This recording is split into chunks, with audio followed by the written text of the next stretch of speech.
Assalamualaikum warahmatullahi wabarakatuh. Waalaikumsalam warahmatullahi wabarakatuh. Alhamdulillahilladzi hadana lihada wa ma kunna linahtadiya laula an hadanallah. Allahumma sholli ala sayyidina Muhammadin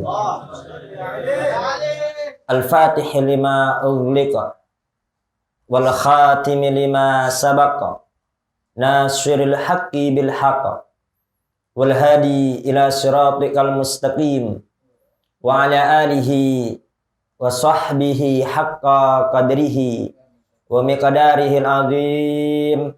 Amma ba'du. Yang saya hormati para orang tua, para sesepuh, para asatidzah al-mukarram, hadir tengah-tengah kita, abang kita dari Bekasi, Abang Supri, ya senior kita ini, kita doakan semoga Allah panjangkan umurnya, Allah sehatkan badannya, Allah permudah segala urusannya. Dan yang saya hormati guru kita dari Bojong, Bekasi, Al-Mukarram, Al-Ustadz Faiz SPDI. Kita doakan semoga guru kita Allah sehatkan badannya, Allah panjangkan usianya. Dan alhamdulillah hadir juga di tengah-tengah kita sahabat saya sekaligus guru saya, Al-Mukarram Al-Ustadz Abdul Hamid dari Bekasi. Beliau tinggal dekat dari pesantren, yang mana ini kalau guru kami Abu Ya Sayyid Muhammad Sayyid Abu Ya Al-Habib Hamid Nagib bin Syah bin Salim, beliau berhalangan, ini suka menjadi imam. Ya, ini Masya Allah beliau.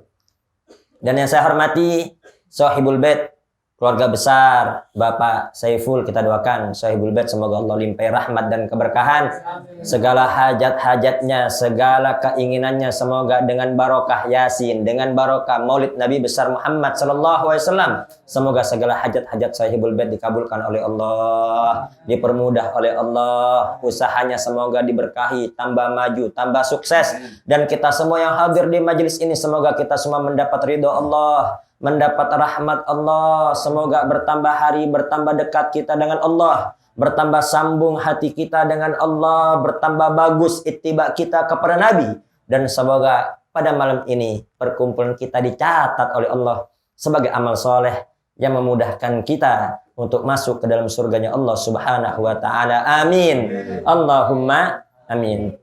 Hadirin hadirat yang dimuliakan Allah subhanahu wa ta'ala, tidak terasa saat ini kita sudah berada di akhir-akhir bulan Sya'ban. Dan tinggal menghitung hari, kita akan memasuki bulan suci Ramadan.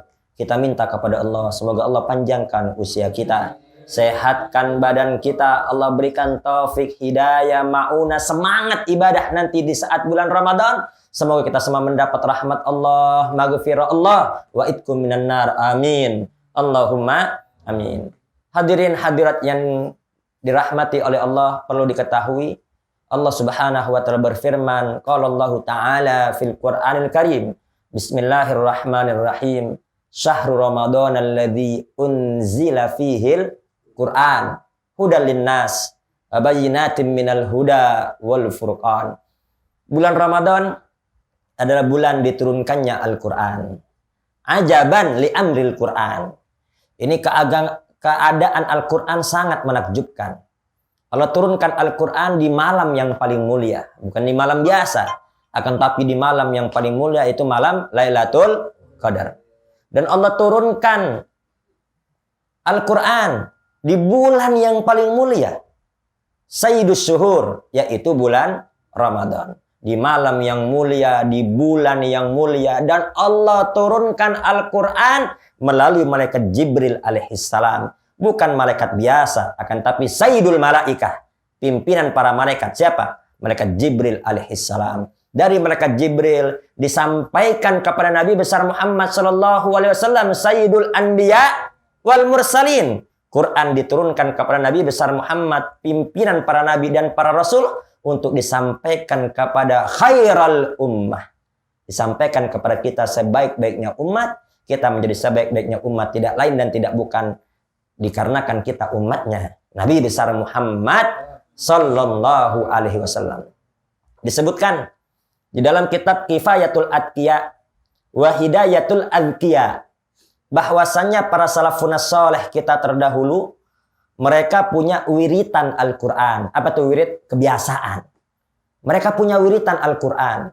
Ada di antara mereka yang hatam Al-Qur'an 2 bulan sekali. Ada di antara mereka yang hatam Al-Qur'an sebulan sekali. Ada yang hatam Quran seminggu sekali. Ada yang hatam Quran 10 hari sekali. Akan tapi al-aktsar, kebanyakan para salafun saleh kita itu hatam Al-Quran seminggu sekali. Dan tidak sampai di situ. Bahkan ada di antara mereka yang hatam Quran 3 hari sekali. Bahkan ada yang hatam Al-Quran setiap hari sekali. Nah ini kita bagian yang mana? Kita bagian yang hatam Quran sebulan sekali, yang sebulan 2 kali, atau seminggu sekali, atau enggak sama sekali. Nah, jadi harus kita punya wiritan Al-Quran. Wa imamuna, Imam Syafi'i, imam kita nih. Ini kita semua kan pengikut Imam Syafi'i. Ini jangan ngikutin madhabnya saja, tapi amalannya nggak ikut. Imam Syafi'i disebutkan dalam kitab Manhajus Sawi bahwasanya Imam Syafi'i tiap hari hatam Al-Quran. Bayangin. Dan apabila sudah masuk bulan Ramadan, beliau hatam Al-Quran 2 kali. 1 kali pagi, 1 kali malam. Itulah Al-Imamus Syafi'i. Jadi sebulan hatam berapa kali itu? 60 kali. Kita ada setengahnya. Ada di sini yang hatam Quran setengahnya, 30 ada. Jawab, nyaut. Seperempatnya ada gak? Oh, nggak ada. Yang ngomong juga nggak nyampe juga. Ya, itulah imam kita. Oh, 1 juz berat. Wal Imam Abu Hanifah. Imam Abu Hanifah hatam Quran Ramadan 2 kali pagi, 2 kali malam. Jadi sebulan tuh 60 kali hatam pagi, 60 kali hatam malam. Dan ketika beliau sedang mengalami sakratul maut, itu putra-putrinya semua menangis. Menangisi ayahnya. Orang sedang sakratul maut. Nabi besar Muhammad bersabda, "Innalil maut la sakarat." Kematian itu sangat-sangatlah berat. Berat. Putra-putrinya menangis. Apa kata Imam Abu Hanifah? Gak usah menangis. Gak usah sedih. Abahmu di tempat ini sudah hatam Al-Quran 7.000 kali. Bayangin. Umur kita udah berapa sekarang? Coba ingat-ingat kita udah hatam Quran berapa kali? Ya, ayolah. Jadi semoga kisah-kisah ini memotivasi kita untuk lebih dekat lagi dengan Al-Quran. Untuk lebih semangat lagi membaca Al-Quran. Mengkaji Al-Quran. Mengamalkan isi Al-Quran. Dan disebutkan dalam kitab Tadhkirun Nas, Al-Habib Hasan bin Saleh Al-Bahar, beliau tiap malam sholat 2 rakaat. Sedikit apa banyak? Nih kayaknya kita bisa ikut nih. Kayaknya ini kita bisa ikut. Tadi kan ada yang hatam Al-Quran seminggu sekali. Ada yang 3 hari sekali. Ada yang setiap hari. Berat gak? Berat gak? Berat. Gak mampu kita. Ya, mungkin ini kita bisa ikut nih. Al-Habib Hasan bin Saleh Al-Bahar dalam kitab Tadhkirun Nas setiap malam sholat 2 rakaat. Kira-kira berat apa enggak di 2 rakaat? Berat apa enggak? Jawab nyaut. Berat apa enggak? Hah? Berat. 2 rakaat, akan tapi perlu dicatat. Al-Habib Hasan bin Saleh Al-Bahar hanya sholat 2 rakaat. Rakaat pertama baca Al-Baqarah dari awal hingga akhir An-Nas. Jadi rakaat pertama hatam Al-Quran. Itu baru rakaat pertama. Adapun rakaat kedua, beliau membaca surah Al-Ikhlas sebanyak 9.000 kali. Baca surah Al-Ikhlas sebanyak 9.000 kali. Ini kadang nih ada saudara kita dari kalangan Islam Protestan yang kerjanya protes mulu. Masa itu baca Quran diulang-ulang? Ya, baca Quran diulang-ulang. Kadang kita baca Yasin salamun. Ya, itu dia ulang-ulang. Itu diprotes. Ini orang bahlul yang begini ya. Kurang ilmu syariah. Padahal dalam kitab At-Tibyan fi adabi hamlatil Quran, itu Al-Imamun Nawawi itu banyak menukil ya, bahwasannya para sahabat-sahabat Nabi besar Muhammad, bahkan Nabi besar Muhammad itu apabila mereka membaca ayat Quran dan ngeresep di hati. Ini baca Quran ayat ini kayaknya ngeresep di hati. Itu diulang-ulang sama mereka. Bahkan ada yang diulang sampai 100 kali. Bahkan ada yang diulang sampai terbit fajar. Jadi kita kalau baca Quran tiba-tiba ngeresep di hati itu, ulang-ulang. Ya, itu bukan bid'ah, tapi itu amalan para sahabat-sahabat Nabi besar Muhammad sallallahu alaihi wasallam. Nah, ini Al-Habib Saleh, Al-Habib Hasan bin Shalih Al-Bahar, salat 2 rakaat, rakaat pertama hatam Quran, rakaat kedua baca surah Al-Ikhlas sebanyak 9.000 kali. Demikianlah para a'immah kita, para salafun saleh kita, para ulama kita kesehariannya dengan Al-Quran. Sampai ada seorang murid bertanya kepada gurunya, wahai Syekh, bagaimana keadaan orang dulu dengan Quran? Dijawab oleh Syekh tersebut, kalau kamu mau tahu keadaan orang dulu dengan Quran, sama seperti keadaan kalian dengan handphone. Ya, kita bangun tidur yang dipegang apa? Handphone. Mau mandi yang dipegang apa?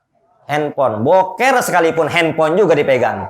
Ya, ngaji juga handphone. Handphone terus kita. Ya, itu para salafun saleh kita apa? Keseharian selalu dengan Al-Quran. Dan terkadang ini ketika dibahas seperti ini, ada orang nggak percaya. Ya, mana mungkin ada orang hatam Quran sebulan 2 kali, seminggu sekali, setiap hari disamain sama dia. Ya dianya malas. Ya, jangan sampai kita berpikiran sesuatu yang kita nggak mampu, kemudian mustahil juga dilakukan oleh orang lain. Ini guru kami, Sayyidul Walid Al-Habib Hamid Nagib bin Sahih bin Salim sering memberi contoh. Ya, terkadang ada orang main catur. Dari habis Isya main catur sampai subuh. Ada gak? Berdiri pegel duduk dia. Duduk pegel, berdiri. Banyak ya? Banyak Bu ya. Iya. Ini main catur ini ibadah yang paling ini catur nih olahraga paling berat, Bu. Ya, kuda diangkat, benteng digeser. Makanya Bang Ipul ster. Karena ngikutin olahraga paling berat. Ya. Iya. Terkadang ada juga orang mancing. Ya, ada orang mancing. Oh, mancing juga. Oh. Dari habis Isya sampai subuh ada yang begitu. Giliran adzan subuh tidur dia kan. Bahlul juga ini. Waktunya subuh malah tidur. Ada kan begitu? Ada. Ya, kenapa? Yang main catur suka dengan caturnya, yang mancing hobi dengan mancingnya sama. Ya, para a'immah kita, para ulama kita, salafun saleh kita, mereka nikmatnya, asiknya dengan ibadah kepada Allah Subhanahu wa taala. Ya, kita nggak bisa ngikutin semua, minimal ya 2 rakaat lah tiap malam ya. Sebelum subuh usahakan 2 rakaat. Baca Al-Qur'an meskipun hanya 1 lembar. Dan sebetulnya sih untuk khatam Quran nggak sulit. Ya, Al-Quran berapa lembar? 1 juz. 10 lembar. Ya, kalau kita mau khatam Quran, baca tiap sholat 2 lembar. Berat, cicil. Sebelum sholat selembar, habis sholat selembar. Kalau tiap sholat kita baca 2 lembar, berarti apa? Sebulan kita khatam Quran sekali. Waduh, berat. Aneh sibuk ngaduk es. Aneh berat, sibuk. Ya udah. Nggak apa-apa. Nggak bisa khatam Quran sebulan sekali. Nggak bisa setiap hari baca 10 lembar. Baca 5 lembar. Ya, baca 5 lembar. Baca 5 lembar. Waduh. Itu kalau kita baca 5 lembar sehari, berarti apa? 2 bulan sekali kita khatam Quran. Waduh, nggak bisa. Saya sibuk main game. Sibuk main futsal. Nggak apa-apa. Nggak bisa baca 5 lembar, baca seperempatnya. Ya, baca seperempatnya. Kalau tiap hari kita baca 1/4 Quran, 2 lembar setengah, berarti kita khatam Quran 4 bulan sekali. Ya, waduh saya nggak bisa. Ya udah, baca selembar baca. Ya, baca selembar. Saya nggak bisa. Mau masuk surga apa enggak nih? Masa selembar aja nggak bisa? Ya, Iqra'ul Quran fa innahu ya'ti yaumal qiyamah syafi'an li ashabih. Bacalah Al-Quran, karena Al-Quran nanti akan menjadi syafaat bagi siapa? Bagi pembacanya. Di sini disebut li ashabih, ashab, kawannya. Ya, artinya apa? Orang yang dekat sama Al-Quran. Kita sama teman, ya, tiap hari kan kumpul sama teman. Kalau ada masalah, curhatnya sama siapa?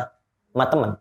Makan, ngopi bareng sama teman. Ya, demikianlah. Ya, orang yang selalu bersama Quran, maka nanti Al-Quran tidak akan membiarkannya kesusahan. Tidak akan membiarkan orangnya ketakutan. Akan tapi akan disyafaati oleh Al-Quran. Sebagai penutup, Nabi besar Muhammad sallallahu alaihi wasallam bersabda, "Alladzi yaqra'ul Qur'an wa huwa mahirun bihi ma'as safaratil kiramil bararah.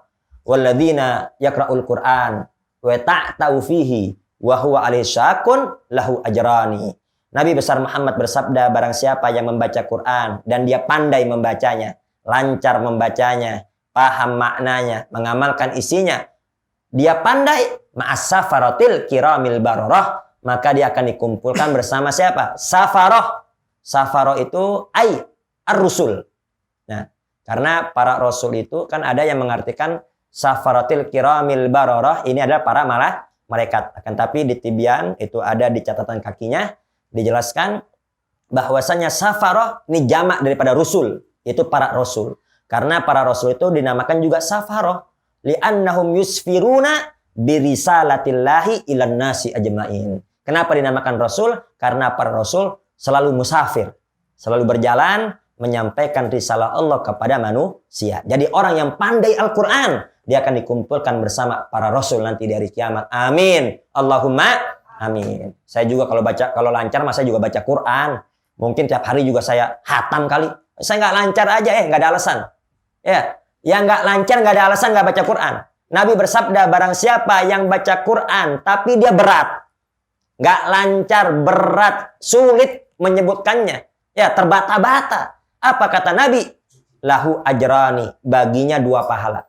Pertama pahala baca, yang kedua pahala nggak lancarnya. Bayangin, nggak lancarnya dihargai oleh Allah Subhanahu wa Ta'ala. Maka ini seandainya nggak ada hadis yang lain, disebutkan oleh ulama, seandainya nggak ada hadis yang lain mengenai anjuran Quran kecuali ini, maka ini sudah cukup memotivasi kita untuk semangat membaca Al-Quran. Karena nggak lancarnya aja dihargai oleh Allah Subhanahu wa Ta'ala. Tapi jangan salah paham ini. Waduh, nyesel aneh terlanjur lancar.